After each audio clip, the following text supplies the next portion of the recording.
হে আমার হৃদয়ের আকাশে প্রজ্বলিত চাঁদ, আপনি পাশে থাকলে কোনো দুশ্চিন্তা কষ্ট আমাকে ছুবে এমন সাধ্য কারণেই।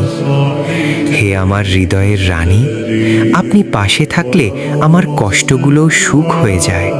আমার ভারাক্রান্ত মন মুহূর্তেই আনন্দে উদ্ভাসিত হয়ে যায়। আপনি পাশে থাকলে আজ যেন দীর্ঘ শীত নেমেছে এই ধরণীতে, যেন শীতের পর হঠাৎ করে চারদিকে ছড়িয়ে পড়েছে বসন্তের রঙিন আমেজ। পথঘাট প্রান্তরে গাছগাছালিতে নতুন প্রাণের সঞ্চার দেখা দিয়েছে, যেন নিস্তব্ধ প্রকৃতি নবজীবন ফিরে পেয়েছে। যেন আজ ঈদের দিন, যদিও আপনার সাথে কাটানো আমার প্রতিটি মুহূর্তই ঈদের মতো লাগে। আপনার সাথে কাটানো আমার প্রতিটি ঘন্টা, মিনিট অথবা সেকেন্ডে ঈদের আমেজ অনুভব হয়। এটা নিয়ামান্ত্রিক ঈদের চাইতে কোনো অংশে কম নয়।